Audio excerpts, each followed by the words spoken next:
ಟಿವಿ9 digital ಸ್ಪೆಷಲ್ಗೆ ಸ್ವಾಗತ. ನಾನು ಅವಿನಾಶ್ ಶಿವನ್. ಇವತ್ತು ಮ್ಯಾಚ್ ಡೇ. ಭಾರತದ ಮತ್ತೊಂದು ಲೀಗ್ ಮ್ಯಾಚ್ ಇವತ್ತು. ಅದು ಭಾರತ ವರ್ಸಸ್ USA ಮ್ಯಾಚ್. ಹಾಗಾದ್ರೆ ಈ ಮ್ಯಾಚ್ನ ವಿಶೇಷತೆ ಏನೇನಿರುತ್ತೆ, ಪಿಚ್ ಹೇಗಿರುತ್ತೆ, ಜೊತೆಗೆ ಎಷ್ಟು ಟೋಟಲ್ ಅನ್ನ ಮಾಡಿದ್ರೆ ಒಳ್ಳೆಯದು ಅಥವಾ ಬ್ಯಾಟಿಂಗ್ ಮಾಡಿದ್ರೆ ಒಳ್ಳೆಯದಾ ಅಥವಾ ಫೀಲ್ಡಿಂಗ್ ಮಾಡಿದ್ರೆ ಒಳ್ಳೆಯದಾ, ಎಲ್ಲ ಡೀಟೇಲ್ಸನ್ನು ನಿಮಗೆ ನೀಡ್ತಾ ಹೋಗ್ತೀವಿ. ಈಗಾಗಲೇ 2 ಮ್ಯಾಚನ್ನು ನಾವು ಆಡಿದ್ದೀವಿ, 2 ಪಂದ್ಯವನ್ನು ಕೂಡ ಗೆದ್ದಿದ್ದೀವಿ. ಒಂದು ಐರ್ಲೆಂಡ್ ಮೇಲೆ, ನಂತರ ಪಾಕಿಸ್ತಾನದ ಮೇಲೆ ಒಂದು ರೋಚಕ ಎಂಡ್ ಇದ್ದಂಥ ಮ್ಯಾಚ್ ಇದು. ಈಗ 3ನೇ ಮ್ಯಾಚ್ನ ಟೈಮ್. ಈ ಮ್ಯಾಚನ್ನು ಗೆದ್ದರೆ ನಾವು ಸೂಪರ್ 8ಗೆ ಕ್ವಾಲಿಫೈ ಆಗ್ತೀವಿ. ಸೊ ಇವತ್ತಿನ ಒಂದು ಎದುರಾಳಿ USA ಬಗ್ಗೆ ಬಹಳ ಚರ್ಚೆ ಇದೆ ಈ ಬಾರಿ. ಯಾಕಂದ್ರೆ ಮೊದಲ ಪಂದ್ಯದಲ್ಲಿ ಅವರು ಕೆನಡಾವನ್ನ ಸೋಲಿಸಿದ್ರು. ಅದಾದ ನಂತರ ಅವರು ಪಾಕಿಸ್ತಾನ ತಂಡದ ವಿರುದ್ಧ ಆಡದಂಥ ರೀತಿ.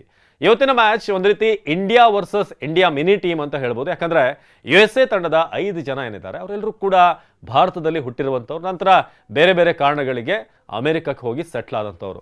ಸೊ ಹಾಗಾಗಿ ಇವತ್ತಿನ ಮ್ಯಾಚ್ ಬಹುತೇಕರು ಈಗ ಆಡಿರುವಂಥ ಒಂದು ಟೀಮ್ನಲ್ಲಿ, ಈ USA ಟೀಮ್ನಲ್ಲಿ ಏನಿದ್ದಾರೆ ಅವರೆಲ್ಲರೂ ಕೂಡ ಹಿಂದೆ ನಮ್ಮ ಪ್ಲೇಯರ್ಸ್ ಜೊತೆಗೆ ಆಡಿದಂಥವ್ರು, ಒಂದಷ್ಟು ಟೈಮನ್ನು ಸ್ಪೆಂಡ್ ಮಾಡಿದಂಥವ್ರು.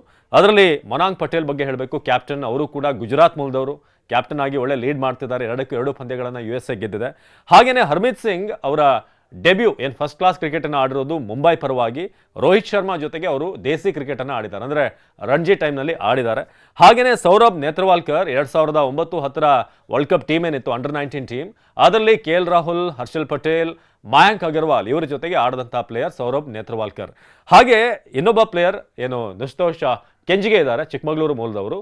ಅವರು ಕೂಡ ಹಿಂದೆ ಬೇರೆ ಬೇರೆ ಟೀಮ್ನವ್ರ ಜೊತೆಗೆ ಆಡಿದಂಥವ್ರು. ಎಮಿರೇಟ್ಸ್ನಲ್ಲಿ ಅಂಬಾಟಿ ರಾಯ್ಡು ಜೊತೆಗೆ ಆಡಿರುವಂಥ ಎಕ್ಸ್ಪೀರಿಯನ್ಸ್ ಇದೆ. ಹೀಗೆ ಒಬ್ಬೊಬ್ಬರು ಪ್ಲೇಯರ್ಗಳು ಆಲ್ಮೋಸ್ಟ್ ಎಲ್ಲರೂ ಕೂಡ ಭಾರತದ ಜೊತೆಗೆ ಒಂದು ನಂಟನ್ನು ಇಟ್ಕೊಂಡಿರುವಂಥವ್ರು. ಹಾಗಾಗಿ India versus India mini team ಅಂತ ಹೇಳ್ಬೋದು, ಯಾಕಂದರೆ 5 ಜನ ಅಲ್ಲಿರೋದ್ರಿಂದ.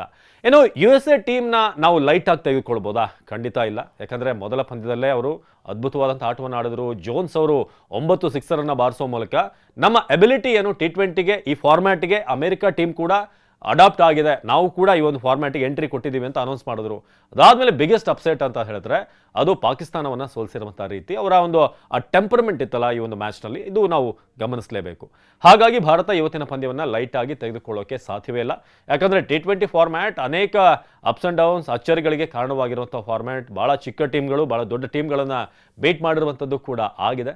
ಸೊ ಇವತ್ತಿನ ಮ್ಯಾಚ್ನಲ್ಲಿ ನಾವು ಗಮನಿಸೋದಾದರೆ ಅದೇ ಪಿಚ್, ನ್ಯೂಯಾರ್ಕ್ ಪಿಚ್, ನಾವೀಗ 2 ಮ್ಯಾಚ್ ಏನು ಆಡಿದ್ವಿ ಅದೇ ನಸೌ ಇಂಟರ್ನ್ಯಾಷನಲ್ ಕ್ರಿಕೆಟ್ ಸ್ಟೇಡಿಯಂ, ಅಲ್ಲಿ ನಡೆಯುವಂಥ ಮ್ಯಾಚ್ ಇದು. ಇಲ್ಲಿ ನಿಮ್ಗೆ ಗೊತ್ತಿರೋ ಹಾಗೆ ಒಂದು ಡ್ರಾಪ್ ಇನ್ ಪಿಚ್ ಇರುವಂಥ ಒಂದು ಗ್ರೌಂಡ್ ಆಗಿರೋದ್ರಿಂದ ಇಂಥದ್ದೇ ಟೋಟಲ್ ಸೇಫ್ ಅಂತ ಹೇಳೋಕ್ಕೆ ಸಾಧ್ಯ ಇಲ್ಲ. ಆದರೆ ಈಗಿರುವಂಥ ಲೆಕ್ಕಾಚಾರದ ಪ್ರಕಾರ USA ಮೇಲೆ ನಾವು ಒಂದು 150 160 ಹೊಡೆದರೂ ಕೂಡ ನಾವು ಅವ್ರನ್ನ ಕಟ್ ಆಫ್ ಮಾಡ್ಬೋದು, ಅವ್ರನ್ನ ಡಿಫೆಂಡ್ ಮಾಡ್ಬೋದು ಅನ್ನೋ ರೀತಿಯಾಗಿ ಈಗ ಪ್ಲಾನಿಂಗ್ಗಳಿದೆ. ಭಾರತದ ಬೌಲಿಂಗ್ ಬಗ್ಗೆ ಯಾವುದೇ ಡೌಟ್ ಇಲ್ಲ. ಯಾಕಂದರೆ ಜಸ್ಪ್ರೀತ್ ಬುಮ್ರಾ ಆ್ಯಂಡ್ ಟೀಮ್ ಉತ್ತಮವಾಗಿ ಬೌಲಿಂಗ್ ಮಾಡಿದ್ದಾರೆ. ಹಾಕಿರುವಂಥ 6 ಜನ ಬೌಲರ್ ಕೂಡ, ಹಾರ್ದಿಕ್ ಪಾಂಡ್ಯ ಸೇರಿದಾಗೆ ಎಲ್ಲರೂ ಕೂಡ ನೀಟ್ ಆ್ಯಂಡ್ ಡೀಸೆಂಟ್ ಪರ್ಫಾರ್ಮೆನ್ಸನ್ನು ಕೊಟ್ಟಿದ್ದಾರೆ. ಬ್ಯಾಟಿಂಗ್ ವಿಭಾಗ ಇನ್ನೂ ಕೂಡ ಕ್ಲಿಕ್ ಆಗಬೇಕಾಗಿದೆ ಆಸ್ ಎ ಟೀಮ್. ಯಾಕಂದರೆ ನಾವು ಹಿಂದೆ ODI ವರ್ಲ್ಡ್ ಕಪ್ ನೋಡಿದಾಗ ಎಲ್ಲ ಪ್ಲೇಯರ್ಗಳು ಕೂಡ ಕೈ ಜೋಡಿಸಿದರು. ರೋಹಿತ್ ಶರ್ಮಾ ಜೊತೆಗೆ ಶುಭ್ಮನ್ ಗಿಲ್ ಆಡಿದ್ದಿರ್ಬೋದು, ಹಾಗೇನೆ ವಿರಾಟ್ ಕೊಹ್ಲಿ ಆಡಿದಂಥ ರೀತಿ, ಶ್ರೇಯಸ್ ಅಯ್ಯರ್ ಮಿಡ್ಲ್ ಆರ್ಡರ್ನಲ್ಲಿ ಆಡಿದಂಥ ರೀತಿ, ಎಲ್ಲರೂ ಕೂಡ ಜೊತೆಯಾಗಿ ಬಂದು ಒಂದು ಪರ್ಫಾರ್ಮೆನ್ಸನ್ನು ಕೊಟ್ಟಿದ್ದರು. ಆ ಒಂದು ಬ್ಯಾಟಿಂಗ್ ಸ್ಟ್ರೆಂತ್ ಏನಿದೆ ನಮ್ಮ ನಿರೀಕ್ಷೆಗೆ ತಕ್ಕ ಹಾಗೆ ಇನ್ನೂ ಕೂಡ ಕ್ಲಿಕ್ ಆಗಿಲ್ಲ. ಸೊ ಅದೊಂದು ನಾವು ಈ ಮ್ಯಾಚ್ನಲ್ಲಿ ಬೆಟರ್ ಮಾಡ್ಕೊಳ್ಬೇಕಾದಂಥ ಒಂದು ಆಪ್ಷನ್ ಖಂಡಿತ ಇದೆ. ಸೊ ಇದು ಸದ್ಯಕ್ಕೆ ಟೀಮ್ನ ಬಲಾಬಲಗಳನ್ನು ನೋಡಿದಾಗ. ಸೊ USA ಟೀಮ್ನಲ್ಲಿ ಈಗಾಗಲೇ ಅವರ ಬ್ಯಾಟಿಂಗ್ ಬೌಲಿಂಗ್ ಎರಡರಲ್ಲೂ ಕೂಡ ಅವರಿಗೆ ಅಲ್ಲಿನ ಕಂಡೀಷನ್ಸ್, ಅವರದೇ ದೇಶದಲ್ಲಿ ಆಡ್ತಾ ಇರೋದ್ರಿಂದ ಆ ಪಿಚ್ನ ಕಂಡೀಷನ್ ಹೇಗಿದೆ ಅನ್ನೋದ್ರ ಬಗ್ಗೆ ಚೆನ್ನಾಗಿ ಅರ್ಥ ಮಾಡ್ಕೊಂಡಿದ್ದಾರೆ. ಸೊ T20ಗೆ ಸೂಕ್ತವಾದಂಥ ಪಿಚ್ ಅಲ್ಲದೇ ಇದ್ರೂ ಕೂಡ ಒಂದು ಕಾಂಪಿಟೇಟಿವ್ ಪಿಚ್ ಇವತ್ತಿನ ಒಂದು ಮ್ಯಾಚ್ಗೆ ರೆಡಿ ಮಾಡಲಾಗಿದೆ. ಸೊ ಇವತ್ತಿನ ಮ್ಯಾಚ್ ನಾವು ಗೆದ್ದರೆ ನಾವು ಖಂಡಿತ ಗೆಲ್ಲುವಂಥ ಚಾನ್ಸಸ್ ಎಲ್ಲವೂ ಕೂಡ 90% ಪ್ರೆಡಿಕ್ಷನ್ ಭಾರತ ಗೆಲ್ಲುತ್ತೆ ಅಂತ ಇದೆ. ಸೊ ಗೆದ್ದಂಥ ಸಂದರ್ಭದಲ್ಲಿ ನಾವು ಮುಂದಿನ ಹಂತಕ್ಕೆ ಸೂಪರ್ 8ಗೆ ಹೋಗ್ತೀವಿ. ಮುಂದಿನ ಮ್ಯಾಚ್ ಒಂದು ರೀತಿ ಪ್ರಾಕ್ಟೀಸ್ ಮ್ಯಾಚ್ ರೀತಿಯಾಗಿ ಇರುತ್ತೆ. ಸೊ ಈಗ USA ಟೀಮ್ಗೂ ಕೂಡ ಇವತ್ತಿನ ಮ್ಯಾಚನ್ನು ಗೆದ್ದರೆ ಅವರು ಕೂಡ ಸೂಪರ್ 8ಗೆ ಕ್ವಾಲಿಫೈ ಆಗ್ತಾರೆ. ಒಂದು ವೇಳೆ ಇವತ್ತು ಗೆಲ್ಲದೆ ಹೋದರೆ ಅವರಿಗೆ ಐರ್ಲೆಂಡ್ ಮೇಲೆ ಕೊನೆಯ ಮ್ಯಾಚ್ ಇದೆ, ಲೀಗ್ ಮ್ಯಾಚ್ ಇದೆ. ಸೊ ಅದರಲ್ಲಿ ಗೆದ್ದರೆ ಖಂಡಿತ ಪಾಕಿಸ್ತಾನವನ್ನು ಹೊರಹಾಕುವಂಥ ಎಲ್ಲ ಅವಕಾಶ USA ಟೀಮ್ಗಿದೆ. ಸೊ ಇವತ್ತಿನ ಪಿಚ್ ಬಗ್ಗೆ ನಾವು ಆಗಲೇ ಹೇಳಿದ್ವಿ, ಒಂದಷ್ಟು ಸೀಮರ್ಗಳಿಗೆ ಹೆಚ್ಚಾಗಿ ಸಪೋರ್ಟ್ ಆಗುವಂಥ ಪಿಚ್. ಇದುವರೆಗೆ ಅಲ್ಲಿ ಬಿದ್ದಿರುವಂಥ ಆಲ್ಮೋಸ್ಟ್ 53-54 ವಿಕೆಟ್ನಲ್ಲಿ ಅದರಲ್ಲಿ 40-42 ವಿಕೆಟ್ ಪೇಸರ್ಗಳನ್ನೇ ತೆಗೆದುಕೊಂಡಿದ್ದಾರೆ.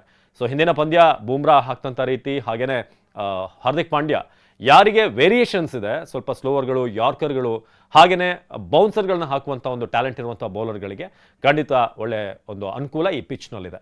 ಸೊ ಇವತ್ತಿನ ಮ್ಯಾಚ್ ಭಾರತದ ಪಾಲಿಗೆ ನಿಜಕ್ಕೂ ತುಂಬ ಇಂಪಾರ್ಟೆಂಟ್ ಮ್ಯಾಚ್. USA ನಾವಾಗಲೇ ಹೇಳಿದ ಹಾಗೆ ಅಷ್ಟು ಲೈಟಾಗಿ ತೆಗೆದುಕೊಳ್ಳುವಂಥ ಅಪೋನೆಂಟ್ ಅಲ್ಲ.